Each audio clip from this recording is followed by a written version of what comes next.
Continuamos en Vía V. Pablo Iglesias, muy buenas noches. Buenas noches. Bueno, nos encontramos aquí prácticamente un año después. Han pasado muchísimas cosas, sobre todo a usted. ¿Es usted ya un político? Siempre he sido político. Para nosotros la política es algo que no solamente tiene que ver con la participación en las instituciones, sino con el compromiso con la gente. Ahora soy un político que está en un parlamento, en este caso en el Parlamento Europeo, pero seguimos en lo mismo. Con todo lo que sabe ahora que no sabía hace un año, dígame 3 cosas que hicieron entonces que ahora no harían. Pues te diría que casi al contrario. Creo que tenemos que recuperar buena parte de la frescura que teníamos hace un año. Creo que este año se nos ha endurecido el gesto. A mí me dicen mucho que el entrecejo se me nota más y creo que tenemos que recuperar una cierta ironía y una cierta irreverencia que teníamos hace un año. Esa manera que tuvimos de oxigenar la política creo que es bueno que lo recuperemos de alguna forma, nuestro propio estilo, nuestra propia manera de jugar. Pero eso, ¿cómo se hace? ¿Cómo se oxigena la política? Con actitud y no olvidándote nunca de dónde vienes. Nosotros hemos hecho cosas en las instituciones muy importantes. Lo primero en el Parlamento Europeo, bajarnos el sueldo y decir que los eurodiputados de Podemos, como cualquier cargo público de Podemos, no va a cobrar más de 3 salarios mínimos. Eso es algo bueno, porque eso te hace seguir viviendo como la gente a la que representas y eso se traduce en muchas cosas. Y al mismo tiempo abriendo puertas y ventanas. Nosotros hemos hecho pública nuestra declaración de bienes y pensamos que eso es algo que debería hacer todo el mundo. ¿Hasta qué punto esto es una estrategia, fruto un poco de los problemas que han tenido en las últimas semanas también? Pero esto lo hemos hecho desde el principio. La declaración de bienes ha sido pública desde el principio, nos bajamos el salario desde el primer momento y respecto a la necesidad de ser nosotros mismos tiene que ver con la recuperación del espíritu de campaña. A nosotros las campañas nos gustan porque entra a jugar el jugador número 12, como se dice en el fútbol, que es la gente.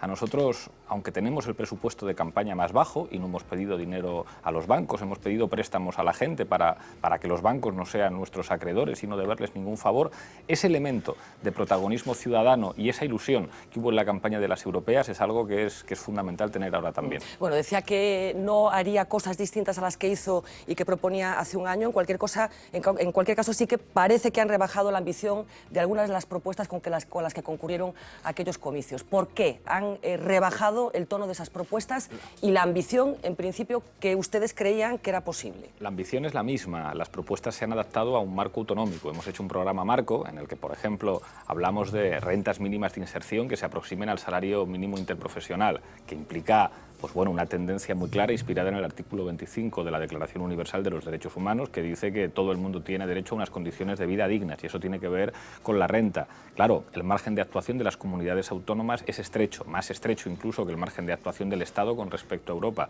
Eso implica que nuestro programa tiene que ser realista y aplicable, a diferencia de lo que presentaban algunos. Pero esto no es lo que dice, lo que ustedes denominan casta, la adaptación a la realidad. Es un poco el discurso del Partido Popular para explicar por qué no han cumplido su programa de gobierno. Han tenido que adaptarse a la realidad. Tener cuentas en Suiza o en Andorra no es adaptarse a la realidad. Tener a todos los responsables del aparato de finanzas de tu partido imputados no es adaptarse a la realidad. Hablo del programa, hablo del programa. Claro, pero cuando nosotros hablamos de casta nos referimos a esos mecanismos que hacen que no se pueda distinguir a los poderes financieros de los poderes políticos. Con respecto a los programas, el Partido Popular prometió 3,5 millones de puestos de trabajo. Creo que eso es estar fuera de la realidad. Claro, ustedes proponían, por ejemplo, la jubilación a los 60 años, ya dicen que no a los 65. Eso también es rectificar el programa. Es una tendencia. Para mí la edad de jubilación se debe reducir. Con un 58% de paro juvenil, yo creo que lo razonable sería abrir espacio para que la gente joven pueda incorporarse, que son mucho más productivos y que aportan saberes que necesita nuestro mercado laboral, que necesita nuestro modelo productivo, que tiene que innovarse, y yo creo que cuanto antes se pueda jubilar la gente, mejor. Es verdad que eso no se puede aplicar de la noche a la mañana, pero la tendencia tiene que ser a que la gente joven pueda trabajar y la gente que lleva muchos años trabajando se pueda jubilar. O sea, los 65 creen que es posible, si gobiernan en el mes de diciembre, van a aplicar con carácter inmediato la jubilación a los 65, porque hay a quien no le salen las cuentas. No sé si con carácter inmediato, pero desde luego en la legislatura hay que acabar con la jubilación en los 65 años, claro que sí. Hablan también, o han hablado con un carácter muy contundente de la nacionalización de determinados servicios básicos. ¿Cuáles serían en estos momentos, con esa adaptación a la realidad de la que usted habla, qué sectores estratégicos del Estado cree en estos momentos que habría que nacionalizar? Yo creo que la nacionalización es una medida extrema, que la recoge ya la Constitución española. Nosotros decimos, por ejemplo, que hay que convertir en el programa autonómico la luz, el agua y el gas en servicios públicos, no en mercancías. Y creo que las empresas energéticas que en España tienen el doble de beneficios que en Europa y que los sueldos de sus directivos son poco menos que escandalosos, creo que deberían tener mayor responsabilidad. La nacionalización es una medida extrema que recoge la Constitución española y que si hay que aplicarla, se aplica. Yo sería partidario, pero a priori preferiría utilizar medidas menos extremas. Creo que deberíamos tener un sistema de banca pública. Para la Comunidad de Madrid, por ejemplo, proponemos la creación de un banco público, el Banco del Agua, financiado a través del canal de Isabel II, que sirviera para favorecer la innovación productiva en la Comunidad de Madrid y al mismo tiempo para asegurar el crédito a pequeñas comunidades de propietarios que apuesten por fórmulas de eficiencia energética como colocar paneles solares. Pero es consciente de que esto no tiene nada que ver con lo que decía que hace un año. ¿Cómo que no? No, o sea, introduce muchos matices, si es posible, nos gustaría, introduce mucho el condicional, que antes no introducía. Hombre, es un tono distinto completamente, es consciente. Introducimos el sentido de Estado que implica asumir los límites competenciales de las comunidades autónomas, pero yo creo que en lo fundamental estamos diciendo exactamente lo mismo. ¿Y por qué esto, en el caso de que gobiernen, no va a continuar en esta dinámica? ¿Por qué este discurso no va a seguir adaptándose a la realidad una vez, en el caso de que así sea, que tenga la responsabilidad de gobernar? Nosotros siempre hemos adaptado nuestro discurso a la realidad y creo que es un discurso que a las élites les preocupa mucho. Al señor de Guindos no le gusta nuestro programa y recuerdo perfectamente cuando el presidente del Banco Sabadell dijo: necesitamos un Podemos de derechas porque estos pueden ganar, y se nos acabó el chollo. Creo que a la hora de plantear la necesidad de democratizar la economía hemos tenido una contundencia y una claridad que ningún actor político en el Estado español ha tenido. Bueno, en ese programa que presentaban hace unos días hablan de cosas concretas que tienen que ver, por ejemplo, con el IRPF. ¿Pablo Iglesias es rico desde el punto de vista de Podemos? Yo soy uno de esos que está en el 5,5% de la población, que gana más de 50.000 euros al año y por lo tanto está bien que pague impuestos. Yo pago muchos impuestos y si tuviera que pagar más me parecería muy razonable. Porque en España 1 de cada 3 asalariados cobra 645 euros al mes o menos. Y eso es una barbaridad. Y no se puede subir los impuestos a gente que cobra tan poco. Y no se puede abusar de los impuestos indirectos. Aquí algunos están diciendo que hay que subir el IVA del pan o el IVA de las sillas de ruedas. A mí eso me parece una barbaridad. Creo que los que han soportado el peso de la carga fiscal, que son básicamente los asalariados que ganan muy poco, la pequeña y la mediana empresa y los autónomos, hay que aliviarles de alguna forma y hacer que paguen los que ganan de verdad, no los que estamos en ese 5,5%, sino fundamentalmente las empresas que están arriba, que según los informes oficiales son los que más defraudan y los que pagan muy poquitos impuestos, porque en España, al final, la vinculación entre los tipos nominales, que son correctos, y los tipos efectivos es nula. Existen toda una serie de mecanismos de ingeniería financiera que permiten a los asesores fiscales hacer que los que ganan dinero de verdad prácticamente no paguen impuestos. Bueno, esos matices que han aparecido en el discurso de Podemos tienen que ver también con los medios de comunicación. Era inevitable hacer esta pregunta estando en una televisión privada. Llegó a decir que los que atacan la libertad de expresión, lo que ataca la libertad de expresión es que existan los medios privados. Es una expresión que usted llegó a pronunciar hace ya unos meses. ¿Qué opina en estos momentos de los medios de comunicación privados? Opino que los medios de comunicación de alguna manera representan la garantía de un derecho, el derecho a recibir una información veraz. Y eso no se le puede pedir a los privados, eso hay que pedírselo a los públicos. Y los medios de comunicación públicos se han convertido en boletines oficiales del Estado, en correas de transmisión propagandística de los partidos que gobiernan o bien en el Estado o en la comunidad autónoma. Y paradójicamente hemos visto más libertad en los medios de comunicación privados que en los públicos. Y eso es un sinsentido. Pero es que estamos viendo cómo este gobierno se carga a un presentador de televisión o se carga a directores de periódicos. Entonces estamos escandalizados. No puede ser que un presidente de gobierno llame a una cadena para decir: a este presentador que me resulta incómodo me lo quitas, a este director de periódico me lo quitas. Llevamos 2 y no son 2 directores de periódico, digamos, con los que yo tenga ninguna afinidad ideológica, pero me escandaliza como demócrata. ¿Y cómo se puede controlar que un medio de comunicación, usted dice que ha sido el presidente del gobierno, que sea el que ha cesado a estos periodistas? Bueno, en cualquier caso, no hay ningún documento, no ha sido cesado a través del Boletín Oficial del Estado, para entendernos. Pero ¿qué proponen ustedes? Estaría bueno. ¿Qué proponen ustedes para evitar que el presidente del Ejecutivo tenga capacidad para tomar esas decisiones que usted cree? Porque yo le podría dar la vuelta, quiero decir, a lo mejor en el caso contrario, usted como presidente del Gobierno alentaría otro tipo de medios de comunicación. En cualquier caso dependería del criterio del político de turno. ¿Cómo se evita? ¿De qué manera evitaría eso? Escuchando a los periodistas y garantizando la libertad de los periodistas. No puede ser que nadie le diga a un periodista qué tiene que escribir, a favor de qué tiene que escribir y contra qué tiene que escribir. Lo primero que tiene que hacer el Gobierno es ocuparse de lo que le corresponde. que son los medios de comunicación públicos, que no pueden ser un instrumento de propaganda, tienen que ser un espacio de pluralidad. Y un ejemplo, además, son los que tienen que marcar de alguna manera cuál tiene que ser, digamos, pues la referencia deontológica de los medios de comunicación. Y con respecto a los privados, lo que no puede hacer un gobierno es negociar, es jugar con las licencias, de yo te concedo esta licencia, te quito esta, te pongo esta otra, pero tú lo que tienes que hacer ahora es quitarme a este presentador o quitarme a este programa. Yo creo que un gobierno tiene que favorecer que no haya un exceso de concentración de propiedad en los medios de comunicación, que haya pluralidad y abrir el mercado para que pueda haber el mayor número de operadores posibles. En todos los países en los que se produce una tendencia a la concentración de la propiedad en muy pocas manos, al final tenemos menos pluralidad. Yo creo que el sector público no tiene que intervenir en los medios de comunicación privados, pero tiene que favorecer que haya pluralidad, que haya el mayor número posible de medios de comunicación. Y no lo que están haciendo ahora, que es presionar para quitar a unos y poner a otros y jugar con algo que es de interés público, como son las licencias, para favorecer a tus amigos o para llegar a acuerdos ventajosos. De las renuncias, desencuentros, enfados, rupturas que ha soportado o que ha sufrido, que ha padecido en estos meses, ¿cuál ha sido la más dolorosa para usted? En términos políticos, que Juan Carlos, que es mi amigo, deje la dirección de Podemos, para mí ha sido muy duro y muy amargo, aunque creo que es una decisión correcta por su parte y por eso acepté su dimisión. Creo que Juan Carlos ahora va a ser mucho más útil para Podemos y para el país. Juan Carlos tiene alma de periodista. Yo siempre pregunto a los periodistas si les gustaría dedicarse a la política, a periodistas políticos que siguen a los políticos y que se dedican al periodismo político, y todos me dicen que no porque perderían libertad. Juan Carlos tiene más alma de periodista que de político y creo que ahora lo va a hacer mejor, pero claro que le echo de menos. Es uno de mis mejores amigos y un compañero de años, y claro que ha sido duro que dejara la dirección. Hace unos días mantenía una conversación pública, ustedes dos.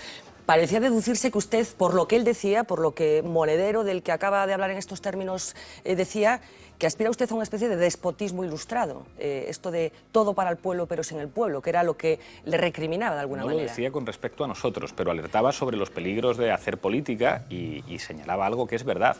Cuando estás demasiado cerca de mala gente o de malas prácticas, hay que tener a un Pepito Grillo todo el rato que te diga cuidado, cuidado, cuidado. Gente que te tire de la oreja y te diga no te conviertas nunca en aquello a lo que pretendes combatir.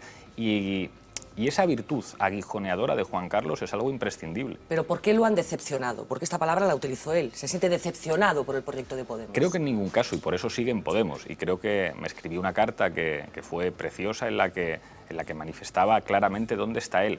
Pero Juan Carlos se siente mucho más cómodo siendo ese mosquito aguijoneador que pone los puntos sobre las íes, que no se calla nada, que a veces pierde esa cierta prudencia que tenemos que tener los que nos dedicamos a la política y ese manejo de los silencios, y sin embargo él dice no, las cosas son así. También por eso era muchas veces la delicia de los medios de comunicación, porque era el que se atrevía a decir lo que nadie decía en ningún partido político. Era como el niño que ve al rey desnudo. Y creo que eso a veces se hace mucho mejor desde fuera. ¿Pero no ha puesto de alguna manera las contradicciones de Podemos encima de la mesa, Juan Carlos Monedero? Y así debe ser. Nosotros necesitamos que haya compañeros que pongan las contradicciones encima de la mesa. ¿Y cuál es la peor que tiene Podemos? ¿O cuál es la más evidente que usted reconoce que tienen y que, según usted dice, ha visto con claridad Monedero? Yo creo que se nos ha notado el hecho de que somos jóvenes y que hemos crecido muy rápido y de repente se nos ha puesto el tono muy serio y no hemos tenido la suficiente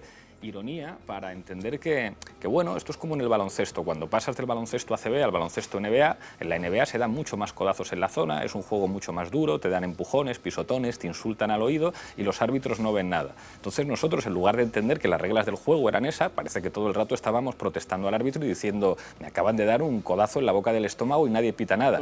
Y es que bueno, las reglas NBA son así y creo que deberíamos tomarnos con mejor actitud y con más humor la situación en la que estamos. O sea que, de alguna manera, ¿cree que se equivocaron al hacer una enmienda a la totalidad a lo que ustedes bautizaron como el régimen del 78?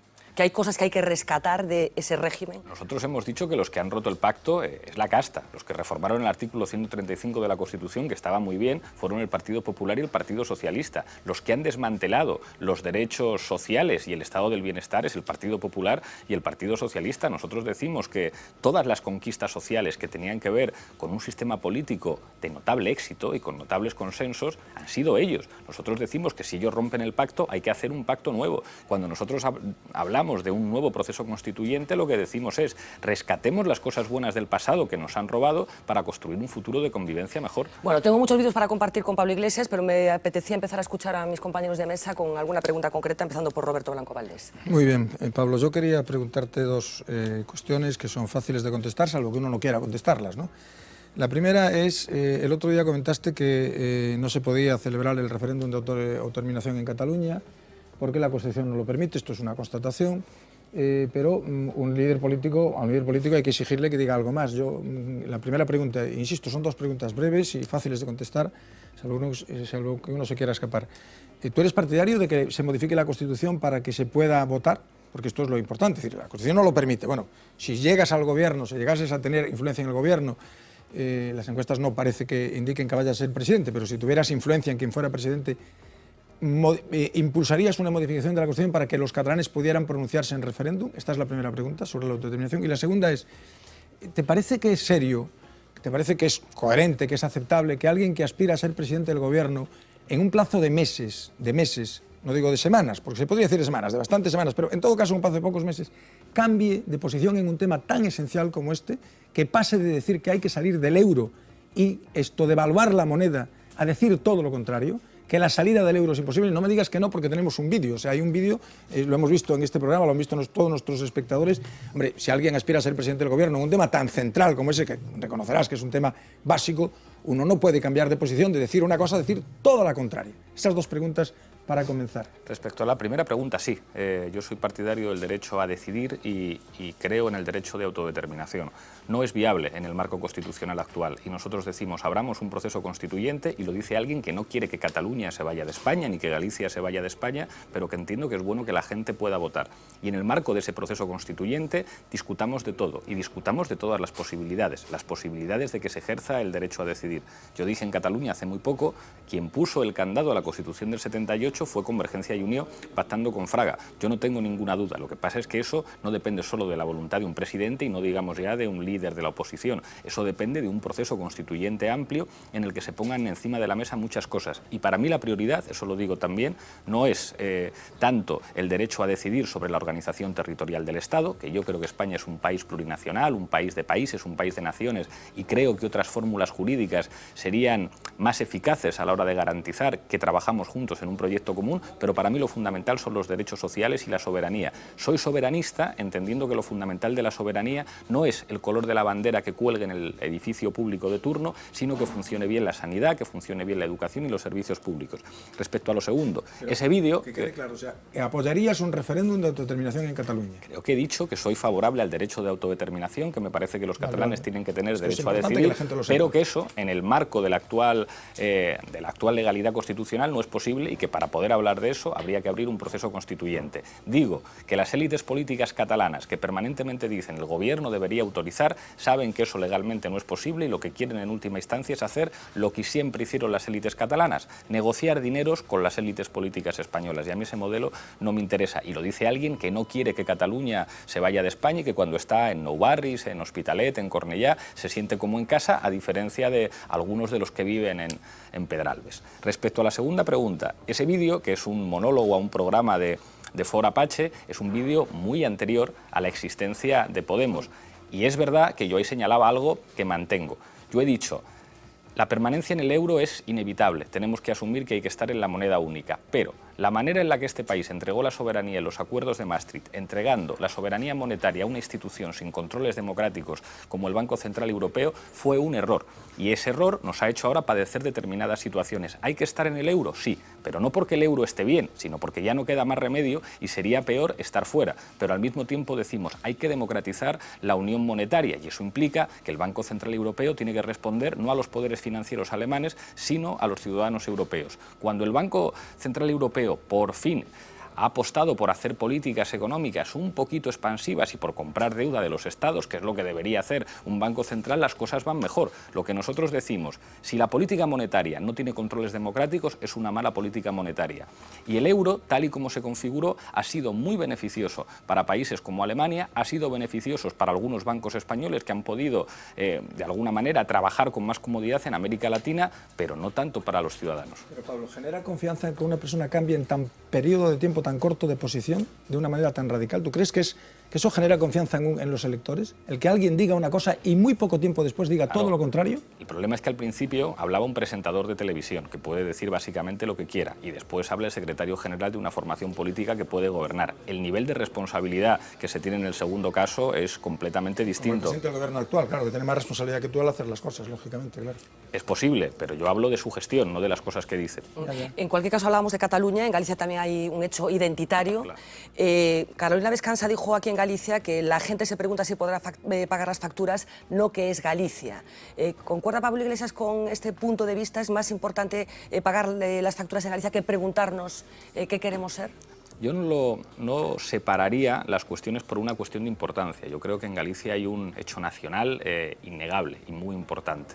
Y creo que a muchos gallegos y gallegas les importa tanto su identidad nacional como pagar las facturas. Creo que estamos en un momento donde el problema de pagar las facturas ha adquirido una notable centralidad respecto a otras cuestiones, pero yo creo que no son incompatibles. O sea, que aquí mucha gente se puede plantear la necesidad de proteger la lengua galega, la necesidad de proteger elementos de la identidad nacional galega que no han estado protegidos y al mismo tiempo decir, aquí queremos también políticas sociales y nos está afectando la crisis mucho. Xosé Luis Barreiro.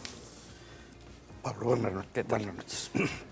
Vamos a ver, a mí me da la sensación, escuchándote, han pasado tiempo desde que nos vimos la primera vez, yo creo que los dos nos hemos equivocado un poquito, tú estás mucho más alto de lo que yo creía. Entre otras cosas, perdona, José Luis Barreiro juró que si conseguir representación en el Parlamento Europeo, él volvía a la política, sí, cosa que después, pero después ya desmentí, se les ya dijo. Dije que me había equivocado, ya dije que, ya lo dije cuando vi que las encuestas no me daban la razón, ya rectifiqué ese error. Pero vamos, a ver, yo en aquel momento te veía muy lanzado hacia la idea de que ibas a jugar en un nuevo bipartidismo contra el poder, contra Mariano, ¿no?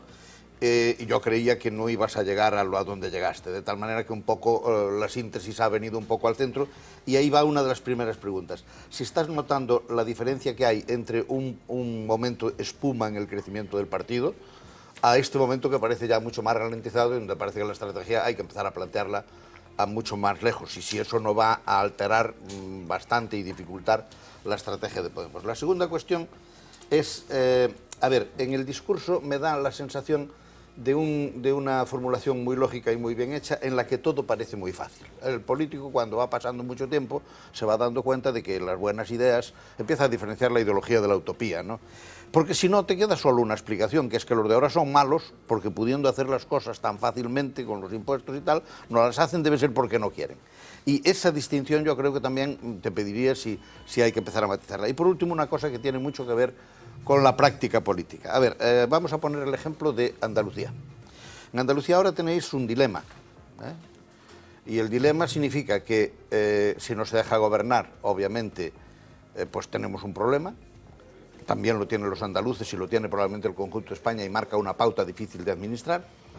Y si permitís gobernar, en cierta medida tenéis que adquirir algún compromiso con esa idea de permitir gobernar.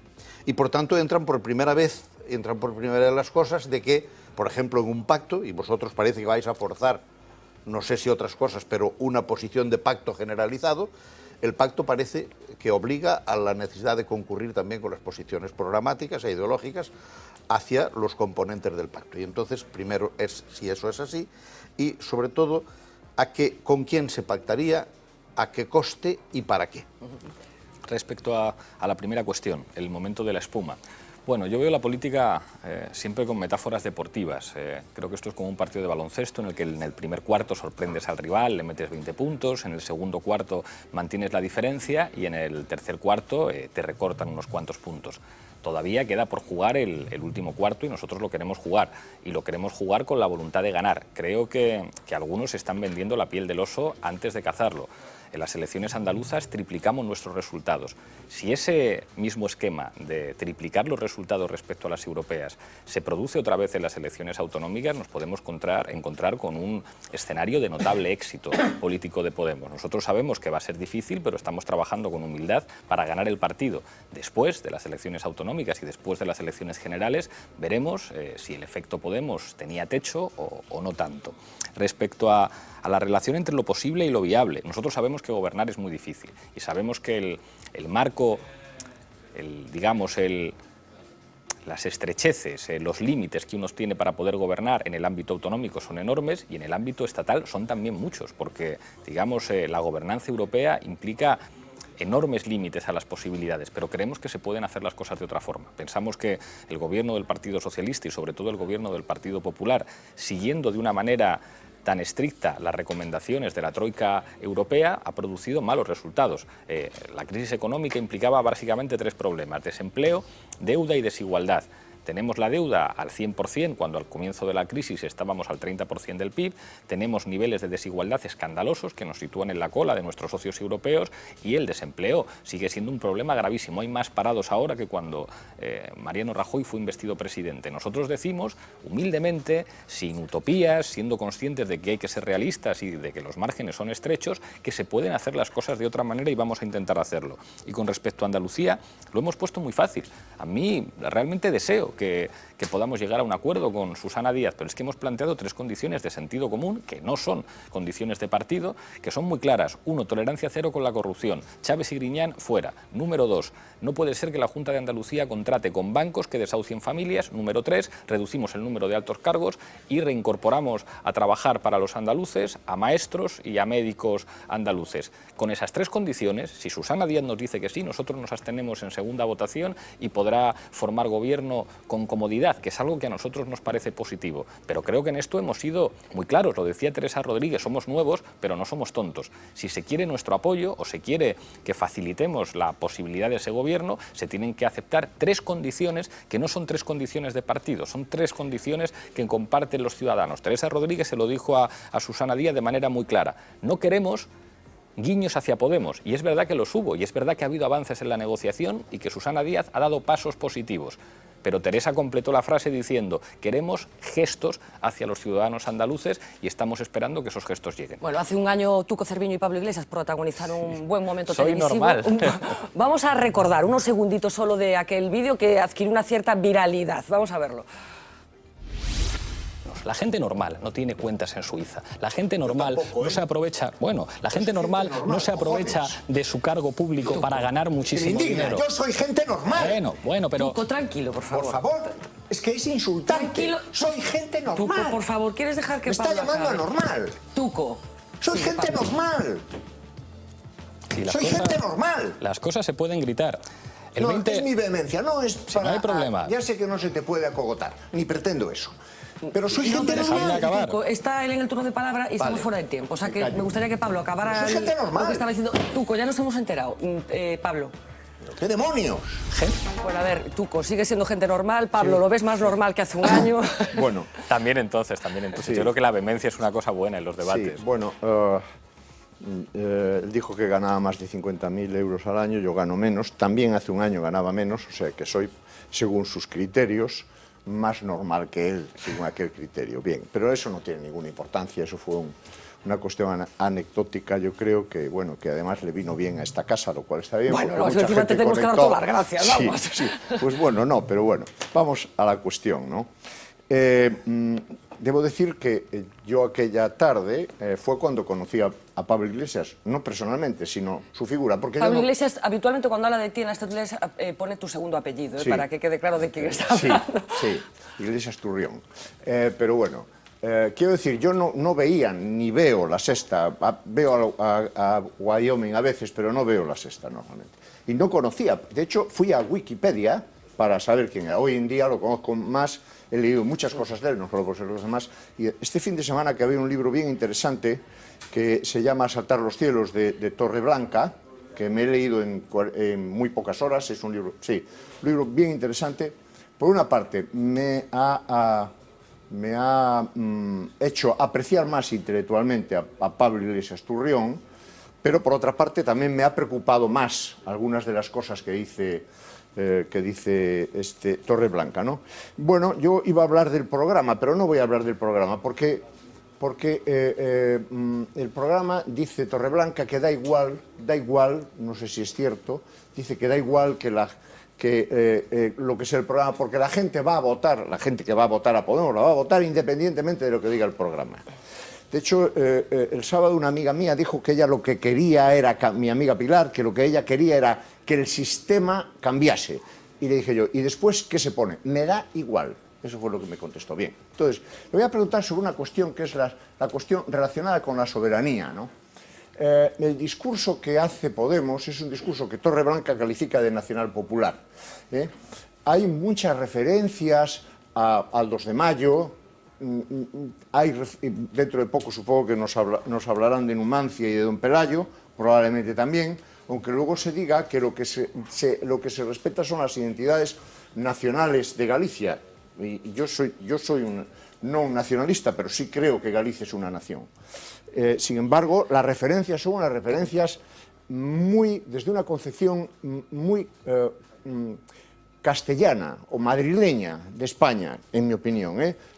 Aquello de Sánchez Albornoz de que Castilla hizo España, podríamos traducirlo en Madrid hizo España, hay unas referencias, en mi opinión, excesivas. La pregunta. Excesivas esa cuestión, no. La pregunta es si realmente cómo concibe él la soberanía española, si concibe esa soberanía española frente a Europa, si realmente es un euroescéptico. Porque ya dijo que no era partidario de salirse del euro por imperativo legal, podríamos decir. Sí. Pero si es un euroescéptico, ya no digo un eurofóbico, que supongo que no, sino un euroescéptico. Esa es la pregunta concreta.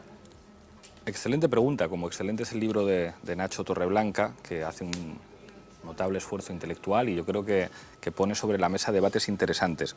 Respecto a la primera cuestión, nosotros somos una fuerza política que dice que España es un país plurinacional, con diferentes naciones. Yo también creo que Galicia es una nación como Cataluña o como el País Vasco, pero no me avergüenzo de la mía. No. Es evidente que el discurso de un dirigente de Podemos en Galicia o en Cataluña puede aludir a otras referencias históricas, identitarias y sentimentales, y nosotros creemos que deben convivir. A nosotros no nos gusta una idea del Estado que entienda que la identidad se llena exclusivamente a partir de las referencias que tienen que ver con Madrid o con Castilla, pero nosotros queremos reivindicar los elementos que tienen que ver con la memoria democrática y reivindicar las cosas buenas que han ocurrido y que tienen procedencias muy diversas, sobre todo haciendo que eso no sea patrimonio exclusivo de los que han vendido el Estado a trozos. Pensamos que es una cosa buena. Y respecto a la soberanía y Europa, nosotros decimos, lo fundamental de la soberanía es la capacidad del Estado para proteger a los ciudadanos.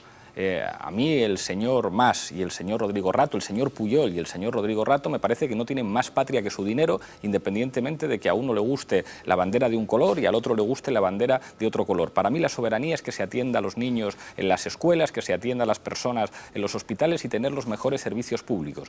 Y esos servicios públicos los pueden garantizar administraciones que se manejen en lenguas distintas. Yo entiendo que la administración en Galicia, ¿por qué no se va a poder expresar en gallego o en catalán en Cataluña? Lo fundamental de la soberanía es que los servicios públicos funcionen. Y con respecto a Europa, soy profundamente europeísta, entendiendo que la base de la construcción política de Europa era el bienestar. Lo que podía hacer que alguien que procede del este, un rumano, un francés, un italiano, un español, incluso un británico, se sienta a gusto en el marco de la Unión Europea, es que aquí se respetan los derechos civiles y los derechos sociales. Y ese proyecto político europeo ha sido puesto en cuestión por las políticas del austericidio. Y digo una cosa que suena dura, pero creo que es la verdad. O se toma la mano, que estamos entendiendo los europeístas que hemos ocupado el espacio de la socialdemocracia, al decir no hay democracia sin derechos sociales, sin bases materiales, o si no, dentro de unos años tendrán que negociar en el Eurogrupo con gente como la señora Marine Le Pen. Y yo creo que eso no es una buena noticia para Europa. Creo que el proyecto europeo está en cuestión precisamente porque se están tirando por la borda el principal patrimonio democrático de Europa, que eran los derechos sociales y el bienestar. Bueno, estamos en conversación con Pablo Iglesias, me falta todavía Manuel Lago por intervenir, tengo una encuesta urgente que va a hacerle Lois Balado y una misión por presentar a nuestros espectadores, porque nuestro compañero Yago García se ha ido a la calle para preguntarle a la gente qué le preguntaría a Pablo Iglesias o qué creen que Pablo Iglesias le tenía que preguntar a Pablo Iglesias, algo así. La misión de Yago García.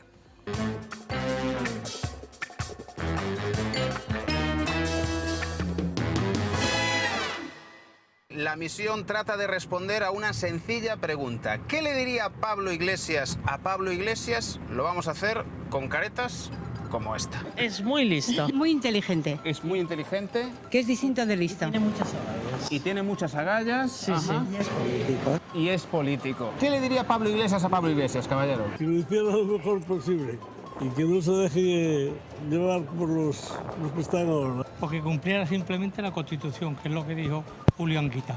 Que no queremos ser Venezuela.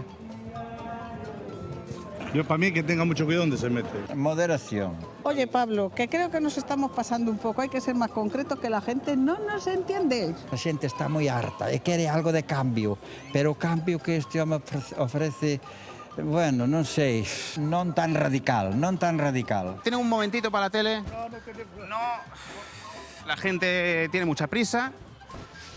Como si nosotros no, que tenemos que acabar la misión para hoy. Que tú tienes 18 ya. Sí. Ya puedes votar y todo, ¿eh? Sí, es un marrón. ¿Es un marrón? ¿Por qué es un marrón poder votar?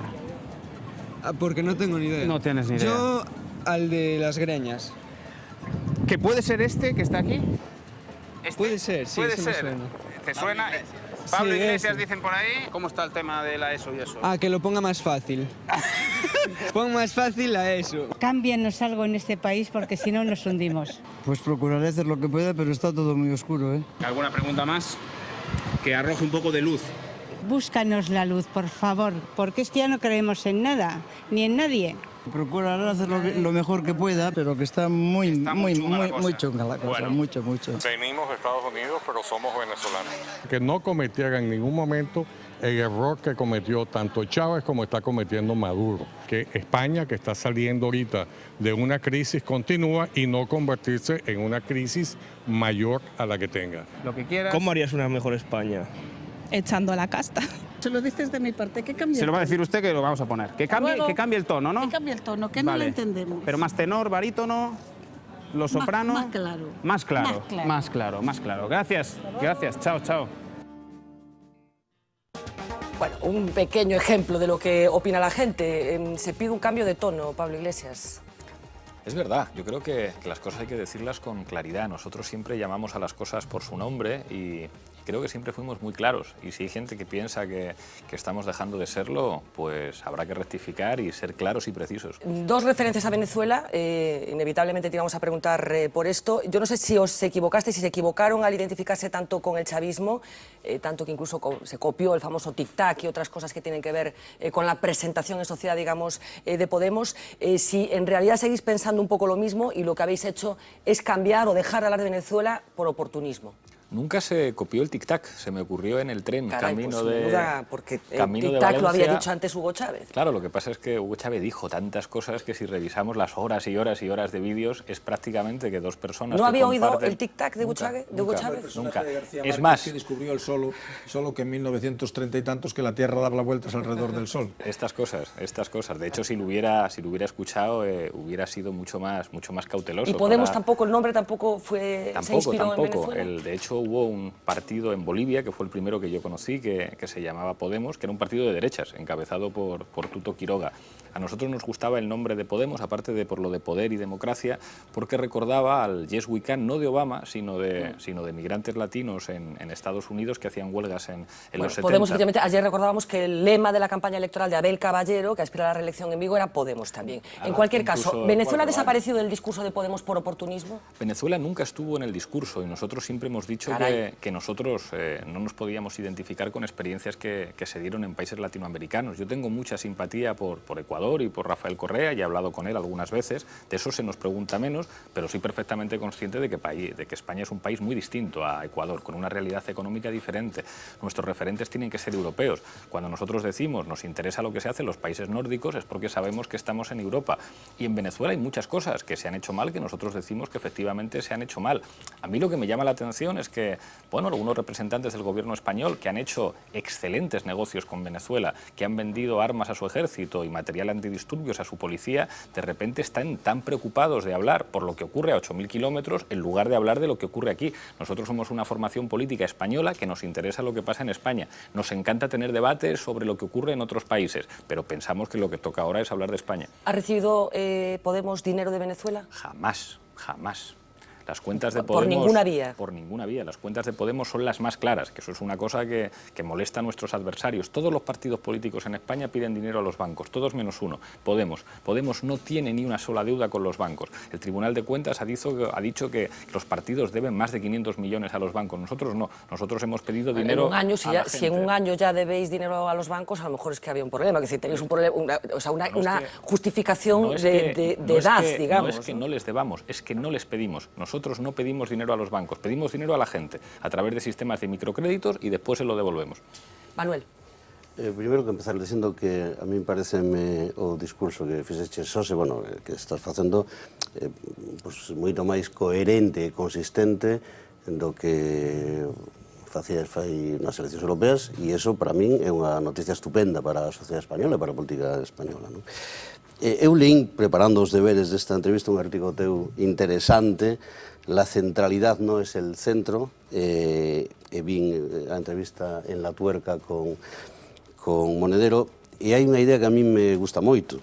Ti neste artigo dis que o problema non é exclusivamente a regeneración ni a dialéctica do novo frente ao vello, que Podemos, donde ten que xogar, é no terreno das víctimas da exclusión social, na reivindicación do Estado social, nas políticas redistributivas que caracterizan a esquerda socialdemócrata históricamente.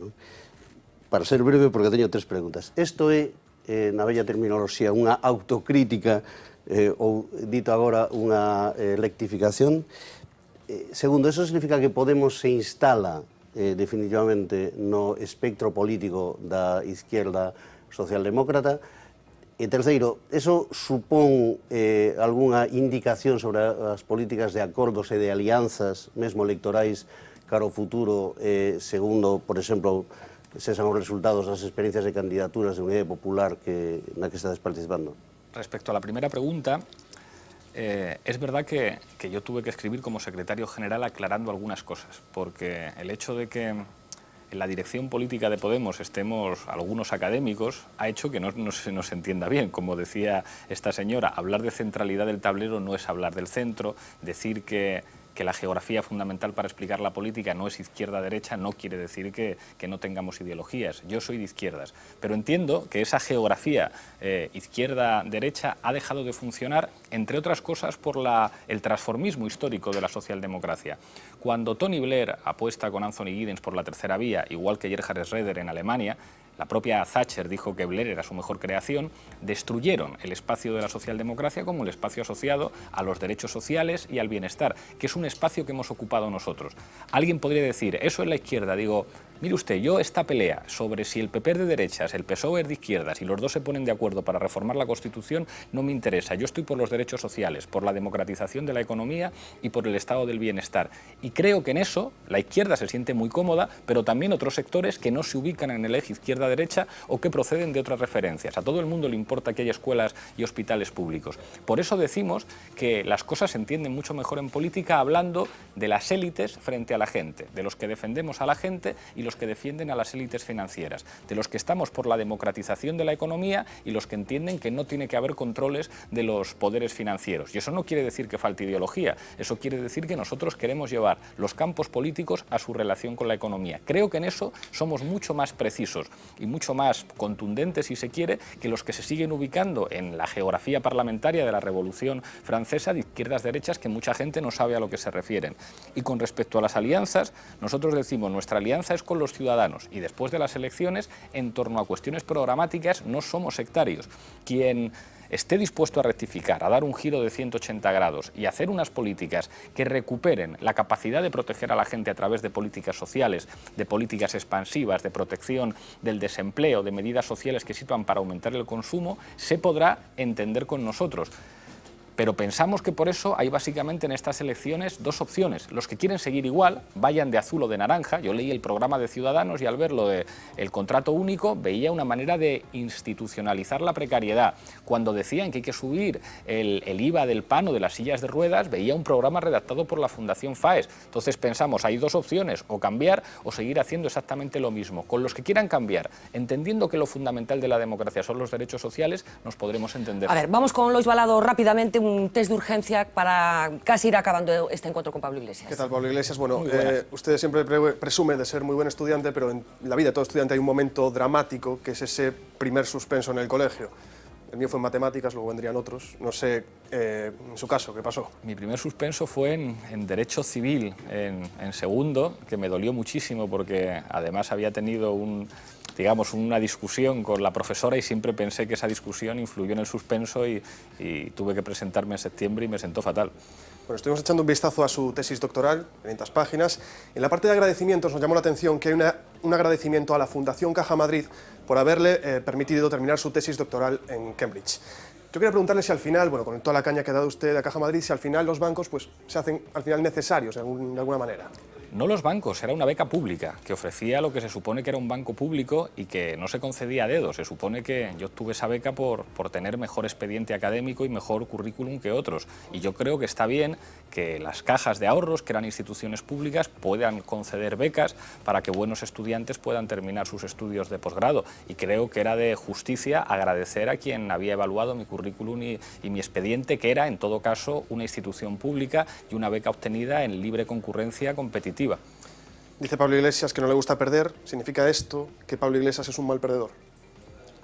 No hay que ser mal perdedor y creo que no lo soy, pero reconozco que no me gusta perder ni al futbolín ni a las chapas. Bueno, pongamos un escenario distópico donde solo pudiesen votar en las elecciones aquellos que tuviesen, por ejemplo, una titulación universitaria, que no quiera nadie que esto sea así, pero cree que en este escenario Podemos sacaría mejor resultado que el que va a sacar probablemente en las elecciones generales. Las encuestas dirían que sí, a pesar de que señalan también que somos uno de los partidos preferidos de trabajadores manuales y de asalariados y parados. Bueno, Albert Rivera, Pablo Iglesias, Albert Rivera, el duelo ese que todo el mundo está esperando. Y parece que Pablo Iglesias pues, tiene cierto respeto hacia el líder de Ciudadanos por lo que decía hace no tanto. No digamos ya un crack como Albert Rivera, yo le he entrevistado y no pude con él, o sea, es que no le pude ni rozar. Y creo que, joder, tengo tablas como para poder rozar a alguien con las ideas de Albert Rivera.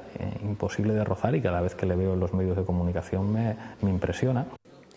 Cuando llegue el momento de verse frente a frente, no sé si tiene miedo a que le pueda ganar en su terreno, el de la televisión. Yo creo que ese debate lo tenemos que tener, pero siempre es prudente respetar a tu rival y creo que Albert Rivera es un magnífico comunicador. Creo que nuestras razones pesan más y creo que ese debate lo ganaremos, pero sería enormemente arrogante despreciar o menospreciar a un rival que sabe comunicar bien. La falta de mujeres en las candidaturas de Podemos es una crítica recurrente. Yo no sé si está a favor de la paridad en política por decreto.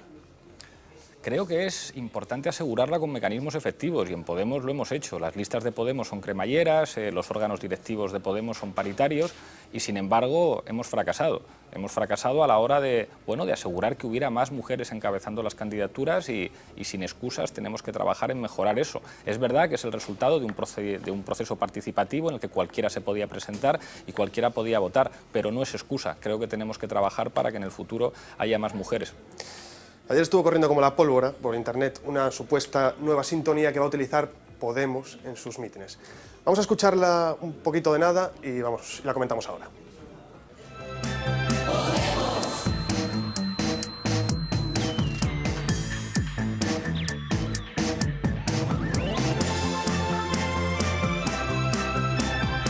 Bueno, yo no sé si esto, Pablo Iglesias, es un poco de casta. Esto de tener himnos de los partidos políticos y sí puede confirmar que lo van a utilizar, ¿no? Haré una autocrítica. A mí esta sintonía no me gusta y en los actos en los que participo yo prefiero que usemos la banda sonora de Z de Theodorakis, que me gusta mucho más. No todo lo podemos hacer bien en Podemos y desde luego esta sintonía a mí no me entusiasma. Dicen algunos compañeros que hay que escucharla 13 veces y que si la escuchas 13 veces entonces te empieza a enganchar y empieza a ser estupendo. A lo mejor después de escucharla 13 veces cambio de opinión. Tiene que competir ahí con la del PP, que es ahí... Bueno, Podemos, el partido de la participación ciudadana por excelencia, hablaba usted antes de la participación, pero muchas asambleas, pero Pablo Iglesias parece que no siempre estuvo tan a favor de estos métodos de participación. La política es acumular poder. O sea, estas tonterías de no, hagamos un proceso participativo, ¡pum! Un burócrata elegido, como siempre, que se hacen este tipo de cosas. Pero fuera del poder, fuera de lo que es acumular poder, pues no hay política. Hay buenas intenciones, buenas ideas, acumular poder. Bueno, bueno, ha tenido también problemas en Galicia con algunos círculos. Yo no sé si esto al final de la participación es postureo, permítame el término, o al final se hace lo que manda el líder, no sé si... Al contrario, lo que estaba denunciando en aquella charla es esos procedimientos internos propios de las organizaciones que ya señalaban Michels, que ocultan sobre supuestos procedimientos democráticos que al final, digamos que son los burócratas los que prosperan en esas estructuras. Sí, pero aquí se está acusando un poco eso de Podemos. Hay administrativas. gente que forma parte de los círculos y que está denunciando que los círculos se han convertido en una coartada. Creo que no hay ninguna organización política en España que tenga procedimientos más democráticos en Podemos. Yo soy secretario general de Podemos porque cualquier ciudadano español que haya querido participar ha podido votar, igual que los miembros de la dirección, lo mismo que en nuestras listas electorales. Entonces, que algunos no practiquen esa democracia interna es muy respetable, pero que no busquen la paja en el ojo ajeno. Vale, pues con esto lo dejamos. Dos últimas preguntas para rematar y pedía respuestas concretas. En relación con Izquierda Unida, todas las encuestas opinan a que van a sufrir un desgaste severo la próxima convocatoria electoral, hablo de las elecciones generales. ¿No teme que al final Podemos haya servido sobre todo y por encima de todo para aniquilar al partido en el que se amamantó ideológicamente Pablo Iglesias? Yo no voy ¿De alguna manera está matando al padre? No voy a hacer leña del árbol caído. Tengo un profundo respeto por Izquierda Unida, no son nuestros adversarios y creo que es bueno que les vaya bien. Creo que si no les va bien será más por su propia responsabilidad que por lo que hagamos otros. Y otro proyecto político, Alternativa Galega de Esquerdas, algo sabe de ese proyecto político. Hace no tanto tiempo estaba sentado en esta mesa Xosé Manuel Beiras reconociendo que han cometido muchísimos errores. De hecho, Ague prácticamente ha desaparecido como actor político, no se presenta a estas elecciones municipales. ¿Qué garantía puede dar de que Podemos no vaya a acabar igual que Ague? Nunca hay garantías de nada en política. Yo con Ague tengo una relación muy especial, tengo una enorme admiración por Xosé Manuel y por Yolanda, y en el caso de Yolanda una intensísima amistad, somos muy amigos, trabajé con ellos como asesor político en las elecciones de Galicia. Creo además que sin esa experiencia de Ague en las elecciones galegas Podemos no existiría. Claro, pero Ague ha acabado como ha acabado. Aprendí ciertas cosas.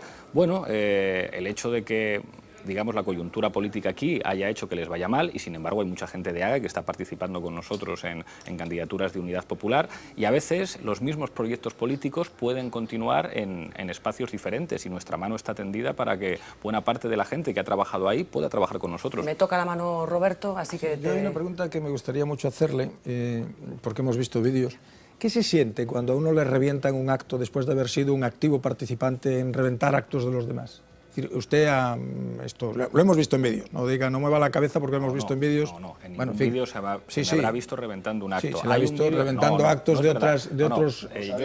por ejemplo, de Osa Reyes en la Facultad de Ciencias Políticas. Eso no es reventar un acto. Que un grupo de estudiantes entre a un acto, lea un documento a un ponente y se marchen del acto, no es reventarlo. Es leerle un documento y proponerle un debate. Eso no es reventar un acto. Reventar es lo que... No, en todo caso no. Reventar es lo que han hecho con nuestra sede de Valladolid a pedradas. Eso es reventar. Y eso algunos no lo dicen.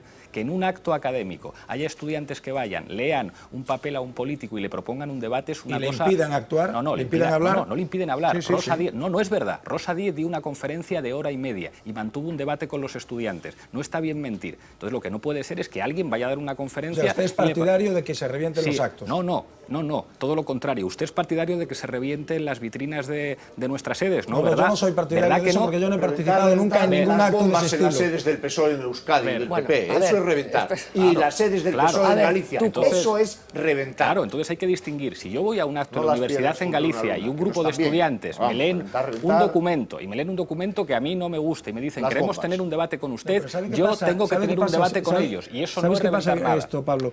Que el acto está convocado no para escucharte a ti, sino para escuchar a Rosa Díez. Y lo que yo digo, que es que si a mí me invitan a un acto en una universidad... pero no te invitan, tú no estás, el acto está preparado para escuchar a Rosa Díez y tú aprovechas eso y revientas el acto. Si escuchas el ejemplo, yo no he reventado ningún acto, igual que tú no has reventado ninguna vitrina. Y para que nos respetemos no hay que mentir. Lo que yo digo es que si yo... He visto los vídeos. Sí, eso no es reventar. Si a mí me invitaran a un acto, no que vaya yo a otro acto, y hay unos estudiantes que dicen, Pablo Iglesias, queremos protestar y queremos leerte este papel porque no queremos que vengas a la universidad. Y me leen un papel y me dicen, ahora tomas tú la palabra y discutes con nosotros, yo entiendo que eso se llama accountability y que un político tiene que rendir cuentas. Y yo estuve en ese acto asistiendo como profesor. Yo no participé en reventar nada, pero sí defiendo que haya estudiantes que cuando un político va a la universidad le planteen que tiene que discutir con ellos. El problema es que algunos tienen formas políticas franquistas que entienden que cuando se va a un acto los estudiantes tienen que estar formando como militares. Y yo creo que está muy bien que en las universidades, cuando va un político,